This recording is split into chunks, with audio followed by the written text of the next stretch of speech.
Naam, hujambo na karibu tena ndugu mpenzi mtazamaji, ni kupasha yale ambayo yanajiri katika nyanja za kisiasa na katika mitandao ya kijamii usiku huu.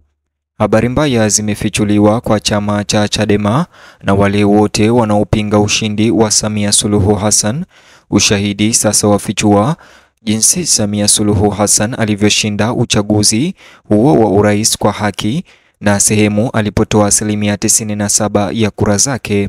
Bonyeza alama like kisha bonyeza neno subscribe na alama ya kengele chini ya video hii kabla nikutaarifu ripoti hizi kwa kina na kwa undani zaidi. Katibu mkuu mstaafu wa CCM na mbunge wa sasa mteule Daktari Bashiru Ali Kakurwa ametoa ufafanuzi wa kina wa kisiasa wa matokeo ya uchaguzi wa Oktoba mwaka 2025 huku akifichua jinsi Samia Suluhu Hassan alivyoshinda na makosa ambayo Chadema walifanya ambayo yalipelekea Samia Suluhu kupata 97%, huku akitoa tahadhari kwa kile anachoeleza kuwa mchakato wa uchaguzi ulisababishwa na kukosekana kwa usawa wa kura.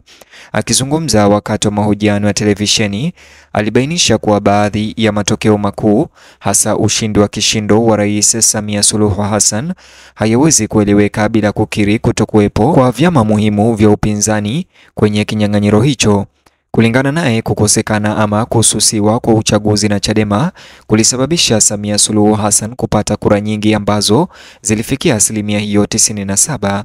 Daktari Bashiru alieleza kuwa uchaguzi wa Tanzania kihistoria ulikuwa unategemea ushiriki wa vyama vyote vikiwemo vya upinzani, vyama vikuu ili kudumisha uwiano na uhalali.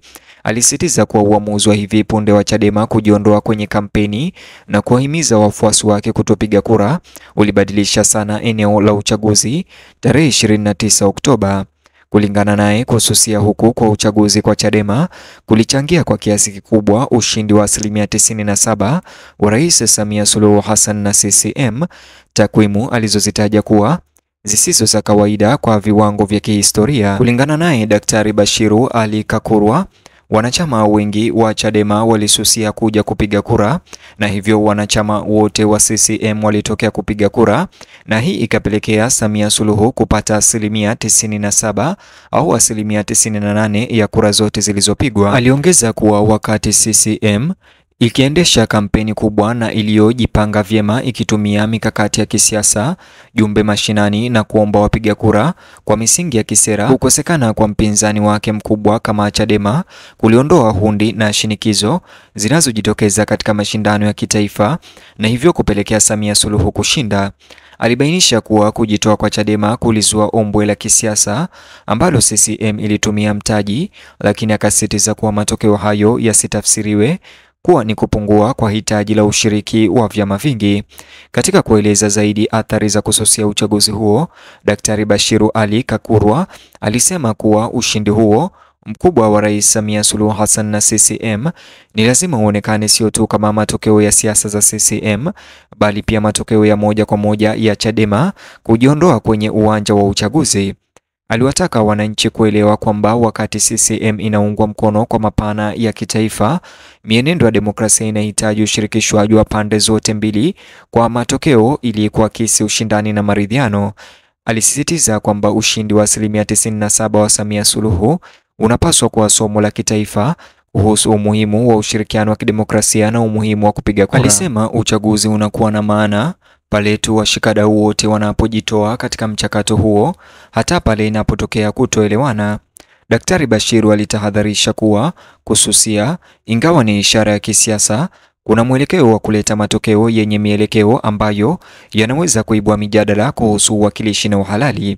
Licha ya kutoshirikishwa kwa upinzani, Daktari Bashiru Ali alikiri kuwa CCM ilidumisha nidhamu, kuhamasisha miundo yake ipasavyo na kufanya kampeni za nguvu nchi nzima. Aliwapongeza viongozi wa chama hicho kuwashirikisha wananchi katika masuala ya sera, kuahidi mwendelezo, utulivu na mageuzi chini ya awamu ya pili ya Rais Samia. Hata hivyo, pia alisisitiza kuwa mafanikio hayo hayapunguzi nafasi ya vyama vya upinzani kama nguzo muhimu za kidemokrasia. Alikariri kuwa mfumo wa kisiasa wa Tanzania unategemea usawa, jambo ambalo anaamini lilivurugwa na kususia Oktoba. Kwake jambo la kuchukua ni wazi, vyama tawala na vya upinzani lazima vitekeleze wajibu wao wa kisheria na kisiasa ili kulinda uadilifu wa kidemokrasia wa taifa. Kujitoa kwa Chadema, alisema, inapaswa kuwa suluhisho la mwisho, sio la kwanza. Mjadala kuhusu uchaguzi huo umeibua hisia tofauti mtandaoni, huku wananchi, wachambuzi wa masuala ya kisiasa wakichambua matokeo ya uamuzi wa Chadema. Wengine wanahoji kuwa kususia huko kulihatarisha mchakato wa kidemokrasia kwa kuzuia uchaguzi wa wapiga kura na kudhoofisha uwakilishi wa kitaasisi. Wengine wanaona kama hatua ya kimkakati ya kupinga iliyobuniwa kuangazia malalamiko juu ya usawa wa uchaguzi na kanuni za utawala wa Tanzania.